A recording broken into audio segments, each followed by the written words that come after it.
tox normal sax laay wax mais li nit ki nekk fii di tox ñoom mën na bu ñu dee benn paquet ñoom ay 10 paquets parce que stress da leen di rey. c'est vrai.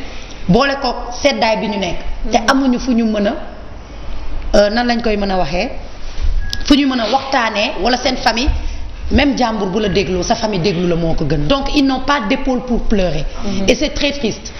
Pour terminer damay delluwaat di wax ne soo amee sa doom mu nekk ak yow Europe yàlla may ko chance mu nekk ak yow am ouverture di jàngi boo demee ba vacances pour ne pas dire nga indi sa doom teg ko fi téye ko dugal ko ci daar weeg yooyu ñu indi polémique pour bu demee vacances war ngaa war a mën a indi sa doom mu ressourcé wu man maa ko wax ressourcé wu dina permettre xale bi tey mu xam nan la nit ñi di dundee fii xam Sénégal xam ceebu jën dégg wolof bokkul ak mu xam nan la nit ñi di dundee fii pour être plus clair ndax nekk France mënul la France ne sera jamais le Sénégal wax naa ko da ngay indi sa doom soo ko indee mu mën a xam ne ni nan la ñuy dund fii dina tax mu mën a apprécier à sa juste valeur li mu am ayca Sange waaw juste Safia man pour rebondir dama wax indi benn intervention par rapport ak 3 sorties yu ñu def je commence d'abord par Benoît d'abord li ñu war a njëkk jàng maanaam lan mooy immigration maanaam mooy jógee sa dëkk dem wuti ji beneen dëkk tey loolu su xasee baab rek maanaam amatoo yaakaar amatoo espoir ci sa dëkk te lu ci bëri ñu ngi koy gis ci dëkku Afrique yi ñoo fiy jógee pour dem Europe mais nañ jàpp ni français yi dañuy immigré ji américains yi dañuy immigré ji da ngay gis ku dëkk France ba pare dem immigré ji beneen dëkk pour wuti parce que mënatul am foofu dara pour résumer tout cela pour man dama jàpp ni képp ku jógee Sénégal di naan muy Sénégal di Mali di Guinée en Afrique di dem Europe ou bien di dem Amérique di dem foo mënta dem pour émigrer ji dans ta tête damay dem pour wuti ji loo xamante ne awma koon Sénégal pour indi ko sama dëkk pour teg ko fa maanaam première base bi maanaam mooy dama dem pour tekki ñoom li ñu njëkk def seen bopp mooy dama dem pour tekki mais dama jàpp ni loolu mooy première erreur parce que fi nga jëm xamoo ko dagam fi nga dëkk fi nga juddoo màggee fa foofu nga xam amoo buntu boo fa mën a lijjanti amoo dara loo fa mën dem nga bëgg a jóg jàngoo école déggoo làkk ba déggoo dara nga bëgg a dem benn dëkk ba pare nga bëgg a yanu sa bopp que man su ma demee damay tekki souvent y a beaucoup de gens yi may dajal lañ naan damaa bëgg a tukki rek dimbale ma tukki su ma demee man xam naa ni 2 mois lay def wala 3 mois damay am parfois damay toog di waxtaan ak ñoom parce que su dee tukki rek man je crois que yàlla may na ma j'ai visité presque plus de 17 pays en Europe j'ai visité 7 pays en Afrique j'ai visité 12 pays aux États-Unis donc tukki naa dem naa fu nekk donc su doon am bi dafa yomb kenn gënumaa bëgg am jeune la kon ma toog foofu du ma ñibbisi am indi mais tukki pour man objectif la yow tey soo jógee Sénégal nga ne maa ngi dem Europe pour immigrer ji da nga am benn base maanaam mooy lan fi ma jógee am naa sama culture am naa samay valeur am naa samay moral maanaam lii lañ ma yaree lii mooy sama culture ci lii laa war a dox mais fa ma jëm xaw ma ban culture moo fa nekk taxte culture yi dañoo bare kon da ngay dem pour recommencer ji à zéro dafa mel ni xale buy soog a juddu ñi lay yaraat tey mën naa jàpp ni que immigration nu mu meloon il y a 20 ans derrière melatu ko tey parce que bu njëkk dëkk bi surpeuplé wul woon ña fa nekkoon am na yenn liggéey yoo xamante ni duñ ko def donc tey ñi doon jógee Afrique lañ doon yëkkati di leen ko jox tey tubaab yi ñooy xëccoog ñun liggéey yooyu tey am nay liggéey yoo xamante ni tubaab da koy def sax yow africain bi doo ko def pour résumer tout cela revenir ci benn lu mu wax sa Benoît li mu wax xam nga tey immigration soo ko jàppee man damay jàpp ni immigration benn chose la boo xamante ni da ngay dem benn dëkk bi may dem lan laa fay fekk lan nga fa yóbbu peut-être yóbboo fa diplôme yóbboo fa métier yóbboo fa dara te ku nekk xam na ni jamono ji Europe ak États-Unis mënatoo fa liggéey te amoo ay këyit parce que su boobaa yaa ngi liggéey au black te loi bi da koy sanctionné bu njëkk yenn sénégalais yi ñoo la doon dimbale di la jël di la liggéeyloo au black léegi suñu xoolee sanction yi leen ciy fekk ak tëj yi ñeen di tëj parce que nañu jàppani ko aussi Europe nul n'est au-dessus de la loi Europe nul n'est au-dessus de la loi amul kenn ku nekk ci kaw loi moo nekk ci kaw ñëpp ñun Afrique ay nit ñoo nekk ci kaw loi tey da ngay tooñ nit ki am daraja léegi woo nit kooku yow nga dem dara du la ci fekk loolu ñun suñu jikko la africains yi loolu la ñu baaxoo nit dalay tooñ nga am benn kilifa boo xam nga woo ko maslaa mu jeex ki nga tooñoon rombale suba nga ne kii maa ko ëpp bañ na ko ba Sénégal lépp lu ñu fi wax dañ naan soo amul bras long doo jàll bras long nag amul Europe bras long amul États-Unis xam nga lan moo fa am xam-xam ak mérite am nga xam-xam bi yaa fiy nekk am nga mérite bi yow yaa fiy nekk donc bu ñu jaawle souvent immigration parce que soo demee rek da nga war a tekki. non non du question da nga war a tekki parce que lan nga fa yóbbu ba war a tekki parce que da ngay dem wuti ji. parce que la vie est tellement dure en Europe. man je me dis que pourquoi du ma toog Europe parce que su ma génnee pour naan benn café je dépense 2 euros. tey Sénégal su ma génnee pour naan café fukki dërëm lay fay. 2 euros équivalent à 1300 francs. waaw tey li nga fay gañee xaalis bi noonu nga ko fay dépensé waatee. tubaab bi ni mu lay fayee di la jox xaalis bi noonu nga koy fayee waatee ay taxes. tey soo fa amee doom mën naa ne su dee sa doom dafa nekk 100% français yaayam ak papam su juddee rek am na loo xamante ni état bi da koy def ci moom da koy fay. xam nga xale bu judd ñu koy fay. fii Afrique soo liggéeyul ci fonction publique balaa ñuy fay sa doom sax yaakaar naa ni leneen la. donc doom yooyu état dafa am lu muy am ci ñoom. waaw xam nga état lan lay am ci ñoom. dafay am seen contrôle parce que droit à l'éducation da am. dafa am droit à la santé dafa am. droit xale bi dafa am droit au loisir. moom laa ko wax de. tey Europe soo fa amee doom. parce que dañ lay jox xaalis. loolu lu baax la. dañ lay jox xaalis boo xamante ni dafa jëm ci xale bi weer day dee ñu def ko ci compte am. waaw man mii wax ak yéen sama doom Suède la juddoo.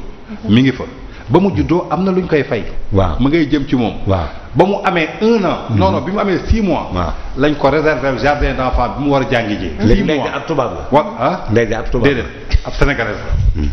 mais nationalité suédoise la yor. waaw bu mu amee 6 mois lañ ko réserver. école bi mu war a jàngi jee parce que da ngay wuti da ngay jël place. waaw tey su jàngi jee ñaari fan ñetteeli fan bi jàngul ñoom dañuy sànkeeru ci lan la nekk. parce que dañuy xool état de santé ndax mi ngi wér wala wérul. loolu laa ndax wax xaalis bañ lay jox. ndax ma ngi cay lekk wala du ca lekk. tey c'est loolu lu baax la wala lu bon. lu baax la. waaw kay c'est très bien tey Sénégal su ko amoon macha allah. mais yàlla dooleel lu ñu loolu ñoom la kàttanal loolu. donc tey yow jur nga sa doom. am nga ci part de responsabilité maanaam mooy lan yow yaay xool lan mooy sa culture jullit nga. di yóbbu ko ci yoonu jullit. sa valeur lii la. yóbbu ko ci lii mooy sa valeur. parce que xale nee nañu su ba mu doonee ndaw ci nga koy jàngal. waaw jubbanti ko. tey jàpp naa ni am na ñoo xamante ni aussi dañuy dem Europe mais dañuy réer xam nga tax ngay réer. parce que da ngay dem Europe nga dem ak benn vision dama war dem Europe rek pour tekki. nga dem affaire bi jafe. ñu ne la non pour nga génn ci foog nga dugg ci lii moo tax ngay gis ñu bëri di dugg si nag su dul noonu. ba ñenn ñi sax dem di sëy ak ay nit pour intérêt. waaw te léegi dem na ba nga xamante ni ñooñu ngay sëyal ndax intérêt. ñoom it intérêt la ñuy sëy ak yow.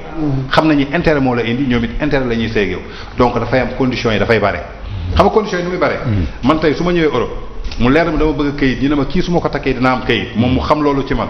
su ma ñëwee lu ma sas dama koy nangu. su ma raxasloo damay raxas. su ma baleloo damay bale su baree xëy suba teel génn dem liggéey tëj ma ci kër gi dama koy nangu parce que sinon dañ may génnee dëkk ba du ma liggéey. loolu su ma ko nangoo tey man voilà si su ma ko nangoo tey man ma nangu loolu yëpp au départ. ñu dem ba sëy am ca doom juddu si. est-ce que man amati naa fa baat. donc responsabilité dama ne nit moo koy jëlal boppam. xam nga lan ngay jëlal sa bopp maanaam mooy sa responsabilité jigéen ak noo mënte doon. dudul yàlla nen la dama lay bëgg te yàlla tax. ni mu valable ci góor yi noonu la valable ci ñu jigéen ñi. ñu bëre ñu ngi Europe dama lay wax rek ñu bëre ñu ngi Europe damay waxtaan ak ñoom lan ma gis leen ñu am jëkkëru tubaab. nga gis ci xale boo xamante ni tubaab bi wiseel mën na ko bàyyi wala mën na ko maam. alal jël a gis tubaab bi jël alalam di ko def ci moom. dëkkal ko ci kër. jox ko oto. di ko jox mu def shopping di ko defal lépp. xale bu jigéen ba bàyyi fa tubaab ba am faram sénégalais wala africain à côté. soo ko waxee yaa ngi njaaloo mun la jëkkëru tubaab du jëkkër ma ne ko si jëkkër la. ndaxte da nga nangu mu takk la ci farata ak sunna. indi ko sa kër waajur ñu tuubloo ko mu may la ko. kon loo ci def yaa ngi njaaloo loo ci def yaa ngi tooñ. donc tubaab yi dem nañu ba gis loolu léegi yow nag soo duggee ci loolu aussi ci tubaab boobu moom it au lieu que yow nga topp sa culture indi ko ci moom da lay inclure ci culture am. soo dul naan vin avant ñuy añ mu tegal la apéro nga commencé naan vin. tubaab bi vin nga naan vin. soo naanee vin su demee boîte tox loolu la cigarette nga tox cigarette. waaw da ngay dem ba benn instant yow mala ngay doon. mala dootoo doon nit xam nga man dootoo doon nit. waaw parce que tu te bases sur sa fortune. alalam ngay xalaat. da ngay naan vie bii ma yor su ma ko wàccee dootuma doon nit. waaw. waaw te vie bi day dem ba finalement mu neex ci yow. non Benoît laisse-moi terminer après ma ñëw ci yow jàmbur.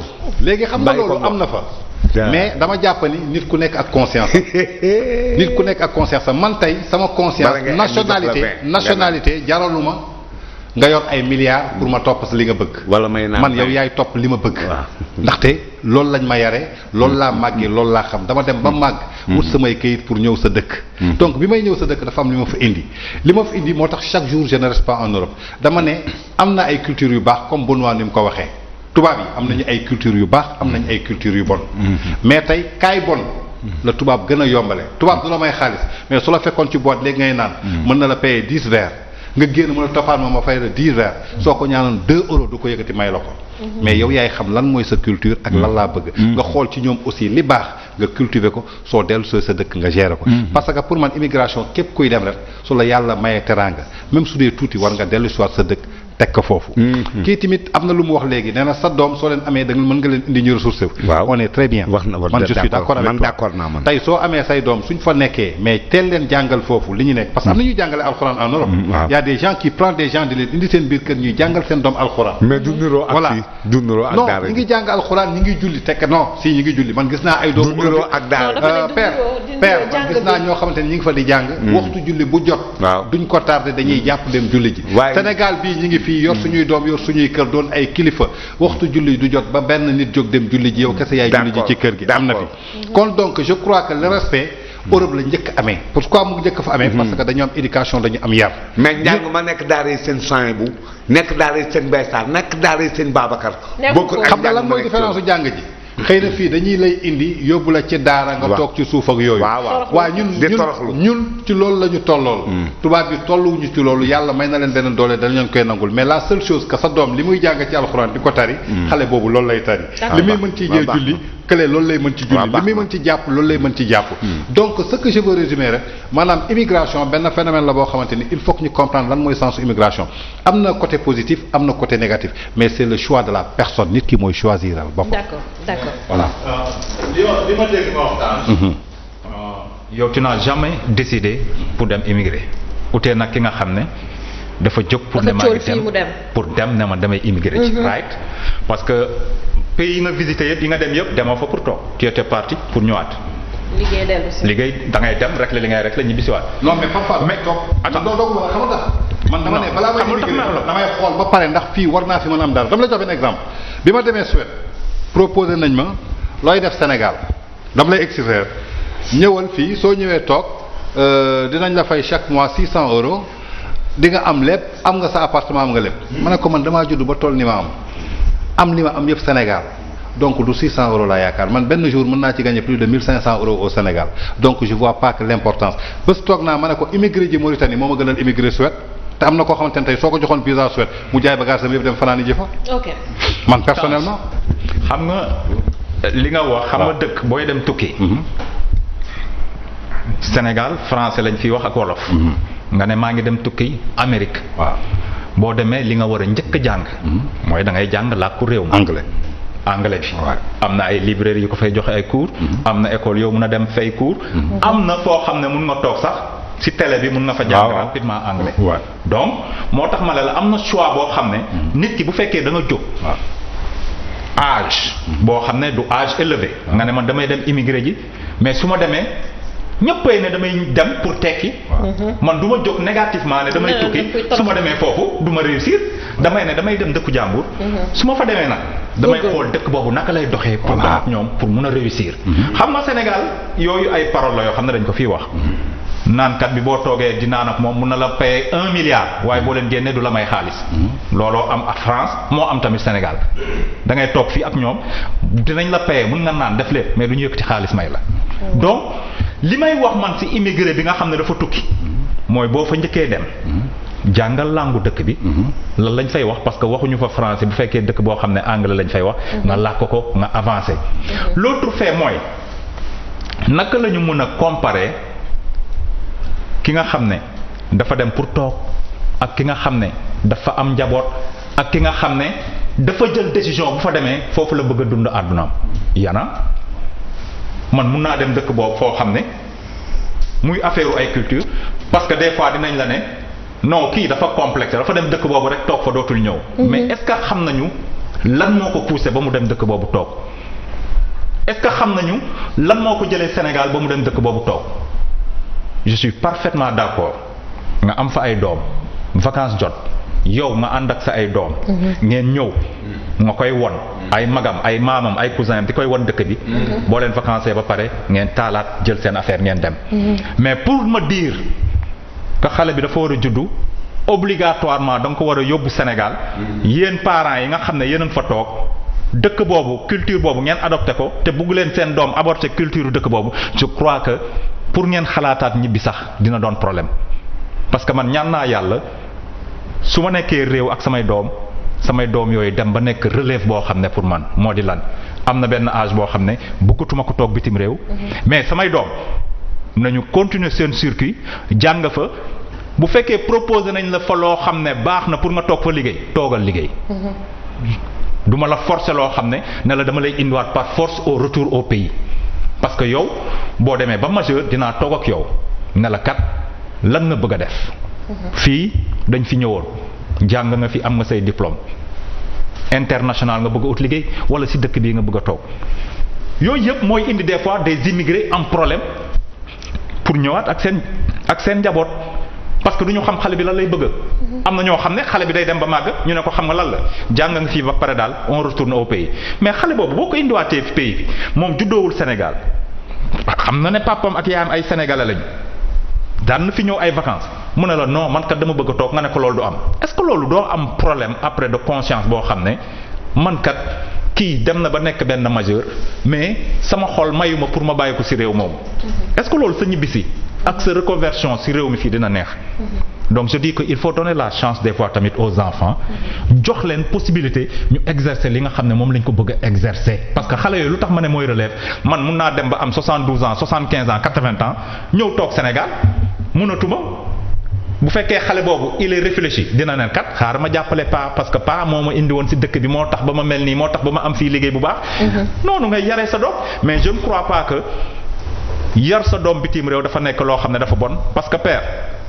man comme ni ma koy waxee chaque fois am na benn émission bu ma ci seetaan en Belgique ñi nekk Belgique ñu ngi may seetaan xale yooyu ñu wane oustaz yooyu di leen fay jàng boo leen indi woon fii ñu remporter concours du Coran remporter concours boo xam ne doo ko xam billahi wallahi taala parce que dama ko toog seetaan ko et je m'excuse maa ngi def publicité 2S laa ko seetaanee dama ébahi ma ne mais xale yi te c'était plus de 100 enfants xale yi dem bay jàngal seen papa ak seen yaay alxuraan safiya donc nga xam ne nekkul da nga dem bitim réew rek waroo topp sa culture nekkul da nga dem bitim réew nga bàyyi li nga xam ne yow moom nga doon mais pour préparer retour c'est tout un bloc pour préparer retour comme ni ma ko waxee couple bi waruñu laaxutante des fois nga gis ay góor yoo xam ne dañ fay jógee ñëw takk fii jabar di fi tabax mais kooku pour mu indiwaat jabaram fii ci dëkk bi te jabaram xamuloon ne am na fi jabaram bi nekk foofu xamuloon ne am na fii jabar day metti ce sera dur. mais léegi am na jigéen ñu koy xam jigéen ñi tubaab yoo xam ne duñ ci xëccoo la. non loolu laay wax. am na fu Tange waxee sànq. léegi ñu ngi wujjee jigéen ñi tubaab yi. waaw d'accord am na fu Tange waxee sànq. man d'accorduma tubaab nga ne dama koy takk pour kayit. ñun avant ñuy immigré. mais am na nag. am na. ñun avant ñuy immigré Safia. ñun avant ñuy immigré. am na y avait beaucoup de nos ay papa lañu sax immigré nañu. am fa seen jabaru tubaab di sëy ak moom am fa seeni ay doom ba tubaab yooyu ñëw fii Dakar di sëy ak ñoom. ñu ngi fii. donc immigration du tey donc man je ne veux pas que ñu jël benn point noir. ne xam nga waa dëkk boobu boo leen takkee dañ lay yóbbu seen culture yow da ngay ñàkk sa culture non man je trouve que c'est non duñ la yóbbu seen culture parce que communication la waxtaan la ñoom ñu ngi fii ñëw di ressourcer wu fii sañu dëkk di yóbbu seen réew ñun tamit am na lu ñu fa mën a ressourcer pour indi sañu réew donc loo gis waxtaan la ku dem nag ba def mariage mixte day am risque lu tax ma ne mariage risque day am parce que di nga tombé koo xam ne du nangu ñëw Sénégal pour sëy si yow tamit doo bëgg a toog foofu éternellement et comment résoudre ce problème. d'accord ni fàttali téléspectateurs yi que mën nañu woote ñoom itamit numéro yaa ngi noonu affiché au bas de l'écran bu dee yaa ngi Sénégal 00221 non bu dee yaa ngi Sénégal da ngay def 88 628 89 90 wala 88 628 28 28 bu dee yaa ngi extérieur 00221 33 841 20 69 Papa. ñi waxtaanee immigration mu doon li nga xam ne Sénégal ku ci jur sa doom ba mu toll nenn mu fii metti torop da ngay bëgg mu tukki parce que yaay yi wala papa yi au préalable ñoom ñooy xalaat ne tukki rek égal tekki parce que dañuy gis seeni moroom wala seeni xarit yoo xam ne seeni doom dañoo tukki am nuñ fa toogee et tout mais Sophie sànq wax na lu am solo c'est-à-dire sa doom wala sa mbokk bu tukkiwee yenn saay doo jéem a xam ci lan lay yëngu amaana liggéey ba muy liggéey metti na metti boo xam ne xaalis ba bu la ko joxee war nga koo mën a économiser c'est-à-dire am na ñoo xam dañuy nekk ci yenn dëkk yi am ñaar ba ñetti liggéey juste pour pouvoir subvenir aux besoins de leur famille te seeni famille xamuñu loolu takk ñu dem baptême ñu dem lépp lu am yëngu-yëngu fu ñuy yóbbu xaalis bëgg nañ caa dem te xaalis bi du jóge seeni poche est-ce que jotul tamit comme yërmande bi ñu doon wax bi passé ñu gën koo bàyyi xel ci ñi nga xam ne dañoo nekk à l'extérieur. waaw jërëjëf Sophie foofu dama fiy sawar lool. ndax Sophie ngi dem tukki ak li ñu wax ci tukki ñu ne l'aventure égale risque et péril l'aventure égale risque waaw nga dem li ngay faraatu akus néew sunu borom bàyyiwu la waaye bëgg nga ca am mosle muy ñi nga ci bàyyi ginnaaw kër gi bàjjan yi ñi nga xam ne yéen a nekkoon nga xam seen situation nga xam ne seen yaay su ma saanu togg su añ jotee faaw ñu tibb sa boolu maam yóbbu wala sa boolu bàjjan wala sa nijaay ma nga ca kër gële bokk ak sa yaay ndey ak bàyyi loxoom jotul ginnaawam am ñu nekk fële ku ci nekk nga bëgg ko satisfaire kooku suñ la joxee lan la jox war nga koo yaxanal xam fan koy dugal waaye lépp tàmm la ak xol am na ñoo xam ne lu nu tàmm ci ak ngone lu nekk mën naa màggat ci këru àdduna ba mu des seenu xol ay maire yoo xam ne yu bëgg àdduna ay maire yoo xam ne million bi mën nañ koo lekk ci diggante ñaari fan ñetti fan mën nañ koo paqueté taal ko maire yoo xam ne ñoo la gën a bëgg greffage ba léegi doon yi di wut ay teint ak yooyu bënn benn ñaar ñett ñeenti jaaroo daa koy bënn defar ko fu nu dem toj ko di joxe waxuma la ñooñu waaye am na ci ñoo xam ne dinañ dem liggéey ca biti yor ko am ko ñëw yor rakk joo xam ne ñoo bokk ak moom ndey ak bàyyi war koo jiital ci sa chantier nga nëbbatu ko dem jiital sa jabar wala nga jiital sa mbokk jabar wala nga jiital ab jàmbur da ngay xëy benn bi rek ñu ne ña ngay dem tribunal ñu ne lu xewoon ñu ne da ko doon liggéeyloo joxoon ko nàngam këram goon bërëb sàngam moom la ko dénkoon moom la joxoon nàngam amul kenn koy contrôler ndax ab jàmbur nga ko séqal séqoo ko ak mbokk te mbokk lekk ko moo gën ab jàmbur lekk ko nga jox ko jàmbur xaalis ba diig soo ko joxee mbokk sax naam lekk ko gënul waaye su ko lekkee moo gën ab jàmbur lekk ko ah kay say mbokk nanu mais mën na laa xamal loo xam ne say mbokk xamalul la ko loo xam ne ëllëg ak si biir dina ne kët ne jon nit ñi taxaw ne laa ilaha illallah lii ko nu ne woon am na duñ ko gëm bu fekkee ne mbokki jabar ji ah waaw am na ci waaw mais nga yaakaar ne ñooñu du ñu gën a am kersa ndax ay mbokki jabar lañ ko sa rakk bi nga xam ne kay su dee ci yoon droit ci affaire su dee ci yoon maanaam jubadi moom amul jabari bokk amul dara jubadi ci nit lay ne waaw ci nit lay ne waaw mais moom laa la wax may la su dee ciw yoon nga tegu ciw yoon sa soxna rakkam magam nijaayam baayam sa goro soo ko joxee dalaa war a yaxanal exact ci yoon te am na it waaye it am na ñoo xam ne rakk ji nga bokkal ndey ak baay nekk nga Europe mënoo amoo taxoo yoroo dénk ko la mu di la taxawu ba bi nga ne cëpp ne salaamaaleykum fekk nga fi loo xam ne moo gën a kawe sa njot mu taxawu la ko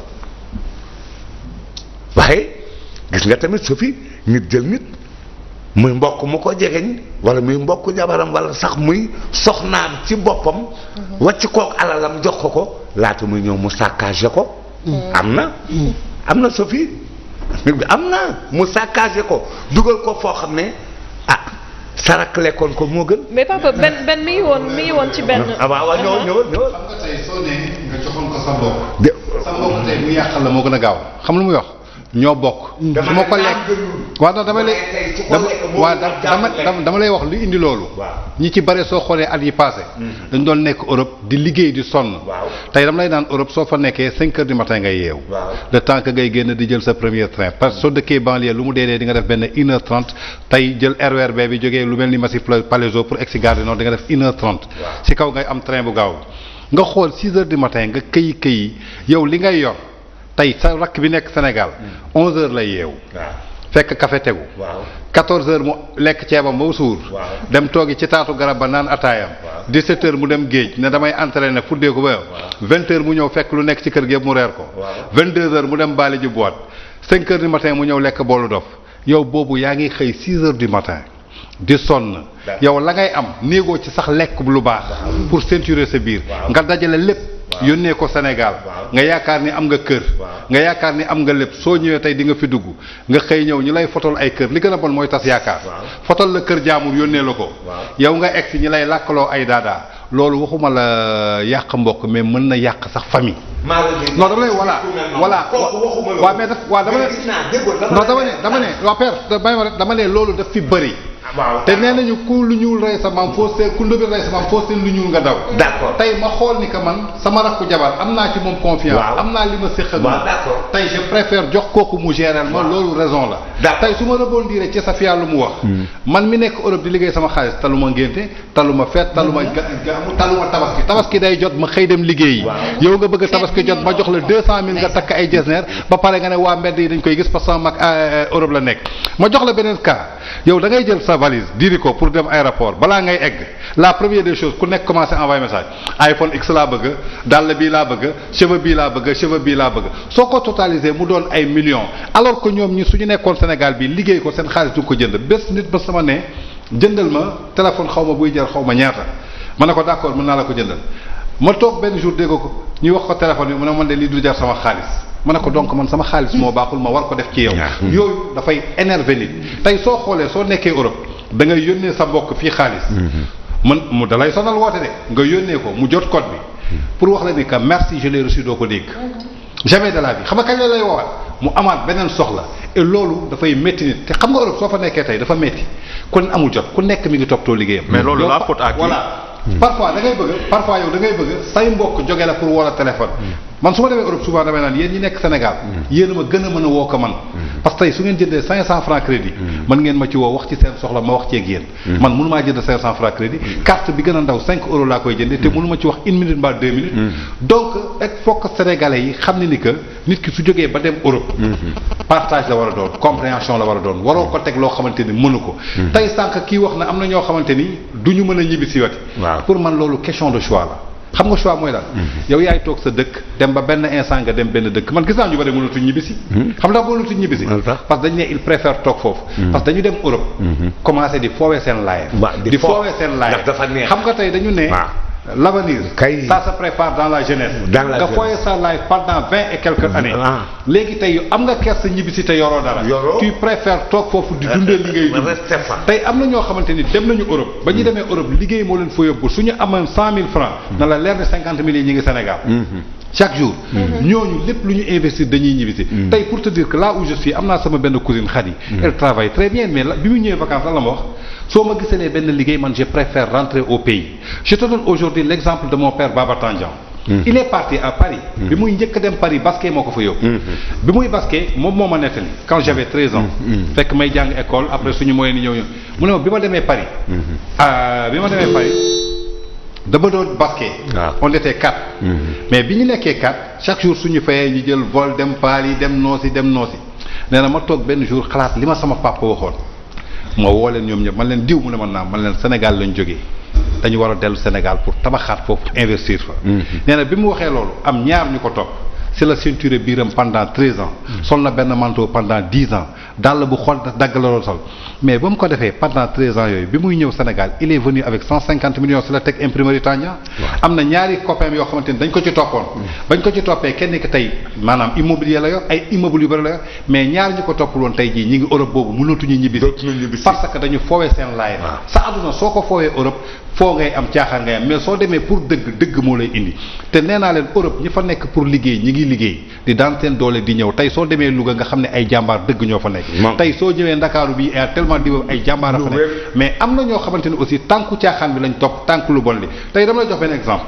gis naa ñu bëri dañuy dem Europe pour am këyit lan la ñuy déclarer xam nañu góor jigéen baaxul xam nañu lesbienne baaxul seen diina nangu ko seen aada nangu mais dañuy dem déclarer asile ñu ne man góor jigéen laa sama dëkk ñu wax loolu la ñuy wax góor jigéen laa sama dëkk te sama dëkk dëkku jullit la dañ ma fa dàq ñii ne lesbienne laa sama dëkk dañ ma fa dàq wax ma laaj la tuuti temps ay 88 628 89 90 il faut nga laaj ko bala ngay ubbi téléphone bi léegi soo taxawee ne léegi man borom ñaari tur wi la waaw léegi borom ñaari tur yu kii yi nga xam ne kii ñoom ñoo yu góor yi mbaa duñ la jëfandikoo foofu laa jëm léegi yow soo leen waxee loolu xam lu ñuy njëkk def non lu ñuy njëkk def carte vitale lañ lay jox. boo xamante ne soo feebaree mën nga faju. waaw weer bu dee ñu jox la 300 euros. 300 euros 300 euros maanaam 200 000. waaw pour chaque weer pour jàppale la le temps que ñuy xool sa cas parce que étude la dafay am avocat da ngay dem jugement da ngay dem lépp. waaw mais ci diggante loolu mën na durer ñaari at. mais parfois dañ lay jël yow. waaw yow mi la góor jigéen. waaw ñu yóbbu la ci plage yu góor jigéen ñi. boole la góor jigéen ñi. ñu lay tëddee. su dee mais loolu ban dëkk la non pas tëddee parce que non du ma la nee tëddee parce que non loolu ban dëkk di nga wax nag Bordeaux. non di nga wax ndax xaw ma Bordeaux dañ fay def loolu. non dama lay expliquer am na des gens qui se déclarent qui sont des homosexuels. soo ñëwee dama lay wax jox rek. bon tu veux dire que ñoom dañ koy jël comme prétexte. non prétexte la. y a même des femmes yoo xam ne. que je connais dañuy dem. mais ñoom seen dëkk dañ leen di jongal dañuy daw loolu. voilà en fait donc demandeur d'asile quoi. taxul ñu nekk loolu. mais non pour am kayit la. kii nee na doon lay jël ma ne non je n'y crois pas. non je n'y crois pas. xam nga man li may wax man li may wax. non non non. père li ma lay wax. père li ma lay wax. tubaab père dama ci am preuve. non mais Tange. on s'écoute un peu. waaw mais on t'écoute. léegi Tange on t'écoute je termine. non da nga nekk ci benn point. da ngay bàyyi nit ñi intervenir. voilà voilà on est d'accord vas-y. waaw Tange. ndax nee naa ko ndax loolu wóor. xaaral père. il faut qu'on parle sérieux quoi. ñiy def loolu. papa déglu tamit nag papa. am na ñoo xam ne comme ni ma expliqué sànq dañ fiy nekk ne seen dëkk. am na ñoo xam ne asile politique la ñuy wax. ne man am na j'ai vu des Sénégalais yoo xam ne dañ fa dem ne Mauritanie lañ juddoo wala feneen pour am këyit. am na ñoo xam ne dañuy dem ne man kat sama dëkk jigéen laa dama daw parce que dañ ma fa bëgg a jongal. après yàlla day def mën nañ leen may këyit. am na ñoo xam ne dañuy ñëw ne man sama dëkk dañ fa tere affaire homosexualité parce que loolu dafa gaaw pour gars yi may la fa këyit. mais ça ne veut pas dire que ki ko def góor jigéen la wala ki ko def dañ koy tëddee après. non may ma père waaw même ma yeggali. waaw mais non attends ma ne yóbbu fan lañ yóbbu mais moom laa koy laaj temps loolu. moom laa laaj temps loolu. on lui pose la question. ban dëkk la xewee. la nga xalaat. c'est-à-dire on peut vérifier. voilà on peut vérifier ndax li ngay wax. dëgg la en fait man musuma gis ku ñu yëkkati. yóbbu la par exemple ci comme tu dis comme ici ci benn plage. mais attends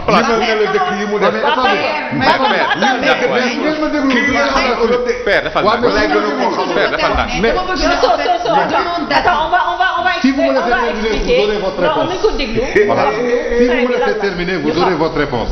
tey soo déclaré loolu nga ne góor jigéen nga. dafa am suivi mais ci suivi bi dafa am ay jours yoo xamante ni on t'appelle quand tu viens. ñu yóbbu la benn plage. li may wax damay wax li may wax. dañ lay woo yóbbu koo xamante ni dama ko xam. déglu ma rek koo xam dama ko xam. plage pour lan. dama ko déglu ma rek. plage yu góor jigéen am na après defal naa déglu ma non Mimizan soo fa demee am na plage yu góor jigéen.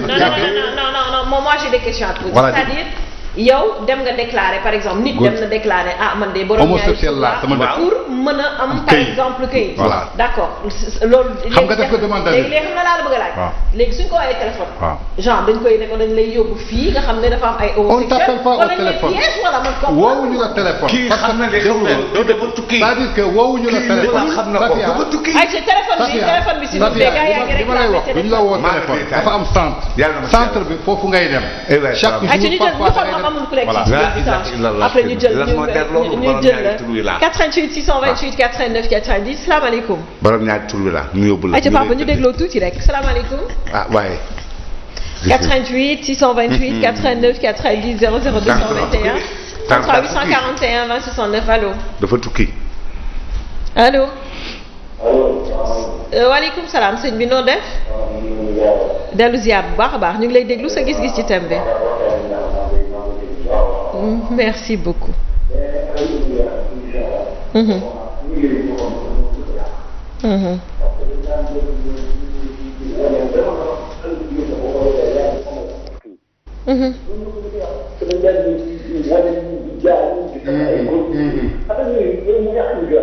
dëgg la.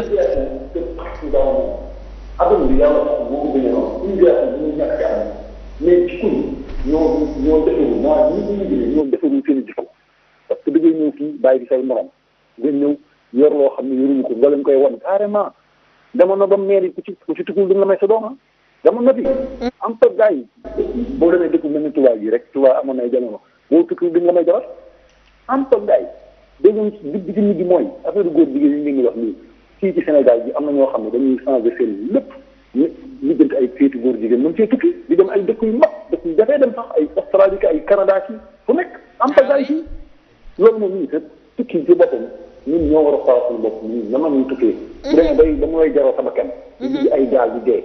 say sœur ak say yaay di jaay seen i or di la jox ñun nañu xoolal suñu bopp. ñu nekk foofu fii la ñuy xool fii nañu ko defee fii ba pare balaa kenn tukki ñu xool lan moo tax ngay tukki ak ban mentalité nga am parce que xel yëpp waruñu tukki am na borom am na ñoo xam ne seen xel waruñu tukki nit ñi man maa ngi leen di déglu maa ngi déglu émission vraiment neex na.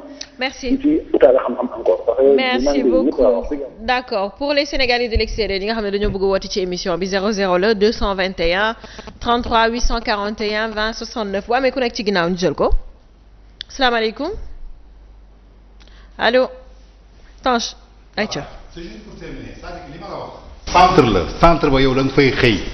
ngay dem ñuy def ay enquête di expliquer. am ay jours yoo xamante ni excursion la. ñu ne la tey dafa am kii ngay àndal mais ki ngay àndal plage bi mu la yóbbu ay góor jigéen ñoo fa nekk li may wax. nit fii la jógee. ci Bercy Wally Seck bii. en 2016. bi mu demee dem Europe. bëgg na fa toog pour am kayit. bi mu demee mu dem dugali asile. bi mu dugalee asile ñu jox ko carte vitale jox ko 300 euros. jour bañ ko bëggee yóbbu plage ba. daf ma ne ñii ay plage yu góor jigéen lañ may yóbbu gars yi dañ lay làmbal te soo bañee da ngay bañ. mu ne ma saa waay xaw ma lii. voilà xaw ma lii dafa delluwaat ci asile ba. ne leen bëggatuma asile bàyyi naa bi mu nee bàyyi naa. même pas 2 ans ki ma lay wax mi ngi vacances Sénégal actuellement. 2016 la demoon. yàlla may ko fa soxna mu takk soxna ñu am doom ñu jox ko séjour am actuellement mi ngi fii. kon li may wax voilà li may wax. même personne bi dama jàpp preuve. non. nañ jël lim la nettali je crois que c'est pas lucide quoi c'est pas clair. salaamaaleykum waa ñoo ngi ñëw ci yéen. papa on s'écoute. oui salaamaaleykum sëñ bi. allo. oui. waaw na ngeen def. sëñ bi wàññil sa télé. C'est un peu trop fort. wàññil sa télé. 88 628 89 90 00 221 33 841 20 69 ñu jël keneen salaamaaleykum. allo. oui. waaw soxna si na ngeen def. ñu ngi sant yàlla bu baax sëñ bi. waaw dama bëggoon intervenir ci li Tange wax léegi. ayca ñu ngi lay déglu. waaw parce que li mu wax dëgg la man dama ci teg sama bët c'était en Belgique. yow bi nga xam c'était en Belgique. effectivement. d'accord on vous écoute. C'était en 2013-2012. parce que y avait tellement de demandeurs d'asile sénégalais yoo xam ne dañuy wax ne ay góor jigéen lañ. bon finalement ñoom Belgique daf leen jaaxaloon ministre bi ñëwoon na Sénégal xaw ma loolu yëg ngeen ko xaw ma yëgu leen ko. soo ñu mënee déglu directement ci téléphone bi nga wàññi sa télé ça serait bien. ah d'accord. voilà allez-y ñu ngi lay déglu bu baax. voilà léegi ça va. c'est bon. voilà donc dafa amoon ay sénégalais yu bari yoo xam ne dañuy ñëw. ñu ne ñoom ay góor jigéen lañ. bon. donc ñoom loolu lañ doon demandé asile parce que man fa laa nekkoon dama defoon demande d'asile man mii. mais ñoom lañ doon may ñi nga xam ne dañu def demande asile politique kenn doon loolu may mais góor jigéen ñi dañ loolu leen may finalement ministre bi dafa ñëw Sénégal fii ñëw xool bi mu ñëwee la ne yéen li ngeen di wax lépp dara du si dëgg. waaw mais kenn gis teew leen. loolu moom man maa ci teg sama bët du lu ñu ma wax du lu ma dégg ci média yi man maa ko dund. d'accord donc yow centre bi nga nekkoon doon def sa demande ñooñu fa lañ nekkoon en même temps. effectivement dañuy ñëw ne ay góor jigéen lañ mais dañ leen laaj preuve. dañuy wane ay photo yu ñuy ànd ak seen i far di def lu leen neex. nee na dañ leen di laaj preuve ñu andi ay photo. ok. dama doon confirmer li Tange wax rek ne leen loolu dëgg la effectivement. d'accord c'est gentil. c'est gentil mais Tange dinaa ñëwaat ci yow mais dinaa ñëwaat ci yow may ma rek dinaa ñëwaat ci yow fii Tange may ma rek dinaa ñëwaat ci yow 88 600 papa est-ce que mën nga ñëw bàyyi tamit 88 628 89 90 salaamaaleykum kooku dem na 88 628 89 90 00 221 33 841 20 69 nos amis internautes ñu ngi gis seen ay messages yéen ñëpp ñu ngi koy gis bu baax a baax merci beaucoup à vous 88 628 89 90 salaamaaleykum allo. Aïcha Samba Mbaye nee na Benoît Tange a raison ils sont défendus par les associations tout récemment une autorité consulaire ma bàyyi ma lire ba pare. Tout récemment une autorité consulaire m'a expliqué avoir été menacée par une association d'hommes am na ñeneen ñuy wax nag temps di ko gëmuñu li Tange wax léegi waaw xam nga lan laa mën a gëm waaw may ma expliquer li Tange wax ne am na sénégalais yoo xam ne dañuy dem déclarer ñoom góor jigéen lañ pour ñu may leen kayit loolu ça existe bel et bien ñu ne la preuve mais yow avant ngay dem preuve yi tu peux préparer ça comme li waajooju wax toog ak sa benn copain wala ki yooyu c'est comme États-Unis avant immigration boo leen demee di sëy mais on te pose des questions di lay ne ñu doon def ay sëyu yi nga xam ne sëy kii da ngay ñëw ñu ne la enquête yi ñu ne la yow mais yow sa jëkkër siliba mi naka la mel di la wax affaire intime pour voir comment ça va se passer mais man fi nga xam ne je ne suis pas d'accord mooy ñu ne dañuy jël yi góor yi yóbbu leen ci place bi pour ñu xool man je ne pense que ça ne marche pas comme ça li ma gëm mooy dinañ la laaj ay preuve yi mooy lan ay photo may ma yeggali preuve yi mooy lan preuve yi mooy lan preuve yi xam mooy lan père mun nga ñëw toog nii yow góor nga ak sa benn copain ngeen sol ay kii ngeen kii nga bisu ko si nga jël sa kii ko pour am këyit loolu pour am këyit la néew ma ay góor jigéen lañ mais c'est des preuves yoo xam ne ak ñoo xam ne may ma ak ñoo xam ne dañu takk tubaab ak ñoo xam ne dañu takk tubaab ñëw Sénégal ñuy arrangeante ñoom ñaar ñu toog di photo wu ci ay jardin di def te dara nekk ci dëgg c'est pour tromper la vigilance des autorités pour am kayit. d'accord pour tromper papa yow dinaa ñëw ci yow may ma ko dafa la ko ñaan may ma ko dafa am loo xamante ni ay tubaab yi li tax donc nous pour répondre un peu à Tange on lui a dit que gëmuñu nii li mu expliqué façon bu tubaab di procéder la on est bien d'accord qu'on parle pas de l'homosexualité comme choix maanaam kii dafa nekk góor jigéen wala kii dafa nekk les on est en train de parler. gars yi nee na y a même certains qui sont logés avec des homosexuels. voilà donc attends non dañ leen di loger ak ay homosexuels. mais soo dafa am ñoo xam ne. li mu bind laa la lii seen attends Sophie dafa am ñoo xam ne seen vie la donc dañuy demander asile en même temps mu nekk seen vie. non ils se retrouvent léegi on va discuter yow ak man. ils se retrouvent dans un milieu so bien dañuy waxtaan xam nga la mooy problème bi c'est-à-dire wax nga ko sànq tubaab lépp lu muy def dafay bëgg mu am preuve léegi si tu es sénégalaise Safia ne moom lii la déclaré par exemple damaa feebar lii moo ma dal on te dira va faire des analyses luy wane ne li feebar bii moo la dal d'accord ñoom peut-être bu ñu demee ba rendre compte que africains yi léegi dañu commencé di jël yoon boobu di wax ay lii lañ te duñu lool ils vont devoir créer des solutions c'est-à-dire di leen piéger ci yenn affaires yi wala ñu leen di dugal ci yenn affaires yi mais fan xam ba xam waaw donc je n'ai pas terminé dama bëgg ne on n'est pas d'accord dañu d'accord ci li muy wax wàllu demandeur d'asile ñaari demande d'asile moo am bi vrai bi parce que tu es homosexuel chez toi accepté wuñ la nga dem boo demee tu te mets dans un milieu da ngay nekk ak ñoom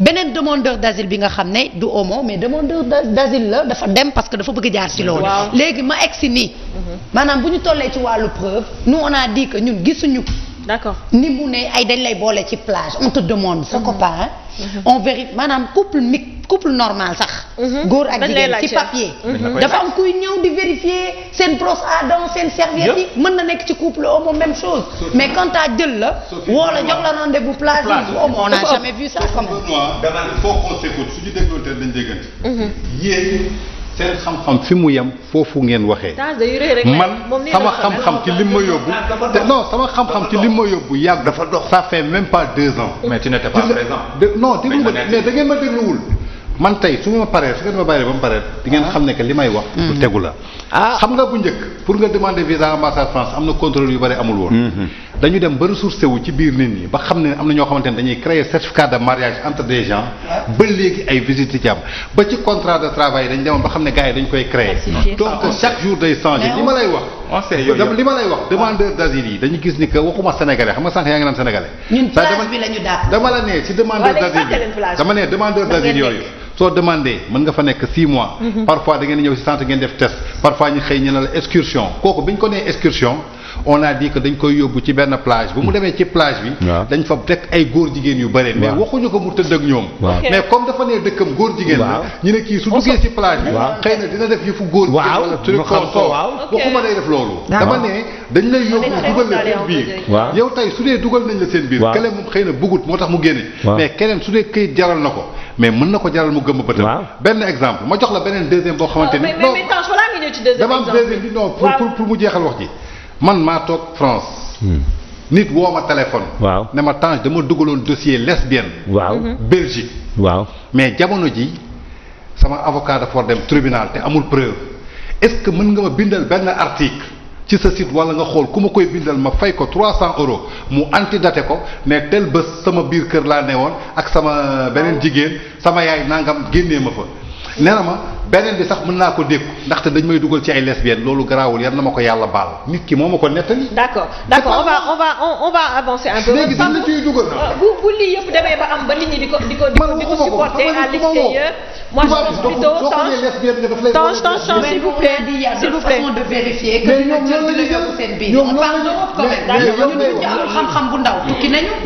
ou peut-être xam nañu ay nit tamit comme yow. mën ngeen ma may ma woo leen ki ko def. non du joxe turam mu expliquer leen moom moo ko fekkee moo ko dund. d'accord on va avancer un peu on avance un peu maa ngi ñëw ci yow xaaral ma jël téléspectateur bi avancé léegi man fu ma bëggoon ñu accès débat bi en ce moment c'est Sénégal pression sociale bi c'est-à-dire mës nañ ci débattre sur pression sociale bi mais pour man moo andi lii yëpp c'est-à-dire Sénégalais bi day dem sans mu jàng sans mu am papier sans mu am liggéey c'est-à-dire sans mu am métier yow tu pars ngay dem amoo fa mbokk xamoo fa kenn yanaa dañuy dem dañuy fanaan si mbedd yi dañuy dem dañuy dund yu metti léegi nag boo demee ba nga gis benn Benoît wala benn Safia bu la ne ah booy kaay am na benn deal bu am nii parce que li muy wax sax je me dis que peut-être wóoruma awma ci lu ma ci leer mais am na yeneen yuy xew yi nga xam ne sénégalais yi ñu ngi koy dund foofu ñu ci bëri ñu ngi ci prison yi ñu fàtte leen fa seen famille sax xamuñu ne ñu ngi ci prison yi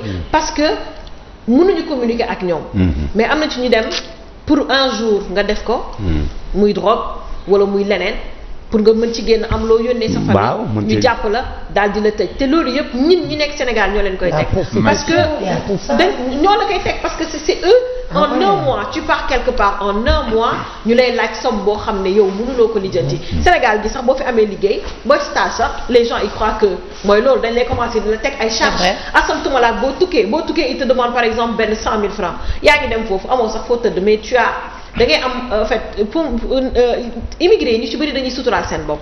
c'est-à-dire du ñu mën a wax lépp. bu nekkee ci kër gi mën nga ko laaj fu muy jëlee xaalis mais bu tukkee yónnee la bu génnee voilà c'est ça exactement te moom fi muy dem noonu bu fa dundee lu metti moom en tant que góor day am danaan ñii mën naa leen épargner lii c'est-à-dire mën naa leen épargner le fait de leur dire que man fi ma dëkk man ak yeneen 6-7 personnes ñoo fa dëkk mën naa leen épargner le fait de leur dire que man benn yoon laay lekk ci journée bi te am na ñoo xam ne ñuy dund lu metti seen ay parents xamuñu ko suñu jógee sangu ba set photo wu toog ci benn jardin nga ni sama doom mu ngi ci jàmm et tout parce que la communication elle passe pas mais Safia kooku ko def tu es complexé tu es fautif mais am na waaw am na mais ma yeggali dama ne am na benn système la ñu war a njëkk a changer te dama koy wax di koy waxaat man su ma tukkee de damay ñaan yàlla jaar voie normale dem ba yegg si dëkk ba sama bopp laa tukkeel dama koy wax chaque fois am na loo xam ne doomu aadama mënuma si dugal ba ma def ko non quand tu dis sama bopp laay tukkee c'est dans quel sens boo jógee Sénégal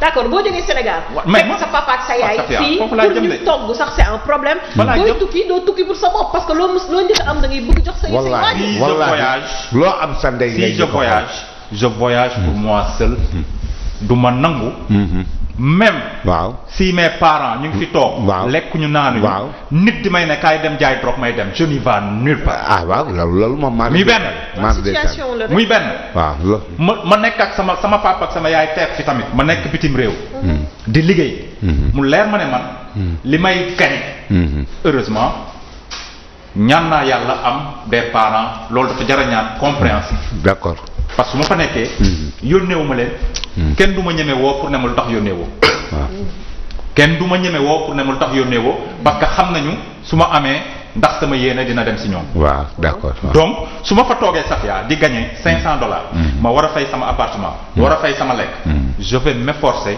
jël sama téléphone xamal leen sama situation. Il y a des gens qui ne prennent pas d'appartement parce que xam nañ situation bi fi nekk. mais s'ils prennent pas d'appartement am na loo xam ne tamit dama ko compte Safia xam nga mooy lan.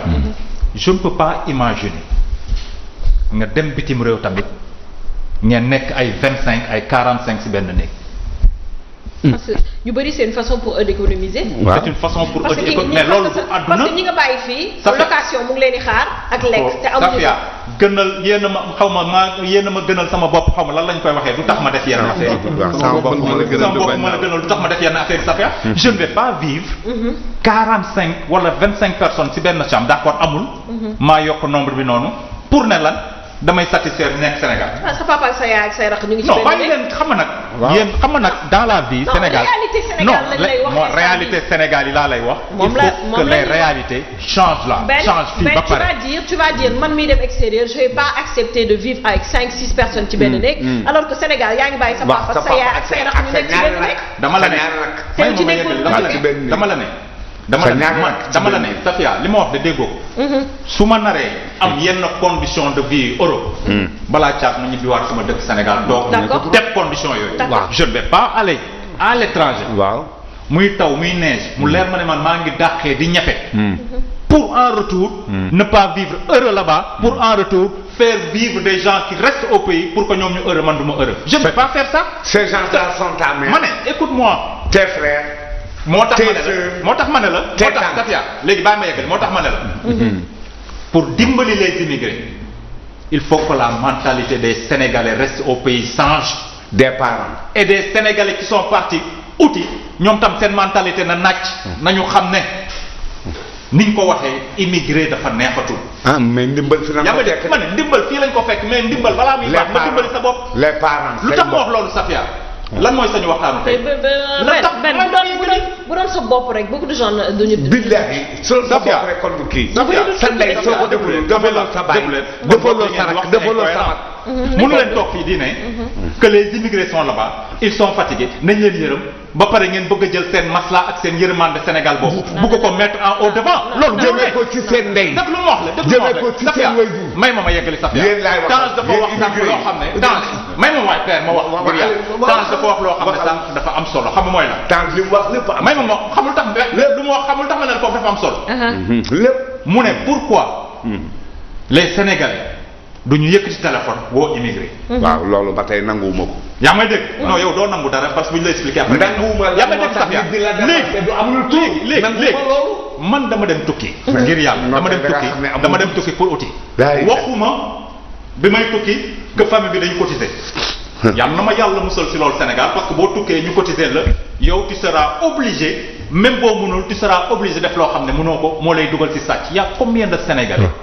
qui sont en prison, il y a combien de Sénégalais qui vont mourir en prison à l'étranger? Il y a combien, est-ce que vous savez, les Sénégalais qui ont de prison? Je sais. Parce qu'ils sont là-bas, ils ont fait des délits, j'en connais à New York, j'en connais à Washington. Ils ne vont pas sortir de prison parce qu'ils ont été condamnés à des peines allant de 80-90 ans. Même. Parce que amna si ñoo xamné seen yaay wala seen parents ñoo leen doon def loo xam ne ñu koy utiliser ci tubaab bi ne leen nag ci loxo. dugal leen ci kaso dootuñu génn. mais bu fekkee sa papa ak sa yaay dañ lay def loo xam ne yow mënoo ko. nga ne leen écoutez. man dama ñëw dëkku jàmbur. ut si xam-xam wala ut si bu ma munee dinaa leen defaral mais lu tax ma ne loolu y a des parents yoo xam ne gàcce ngaalaam seen doom dina dem tukki ñoom ñuy jël seen xaalis bi. di yónnee seen doom di leen dina ñefeel.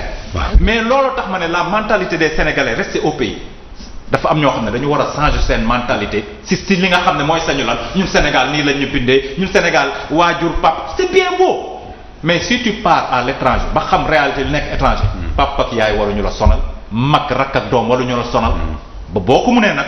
c'est l'idéal ça. c'est l'idéal boo ko mënee nga leen di defal. mais bu la kenn imposer loo xam ne doo préparer su boobaa sa retour. doo vivre heureux là-bas.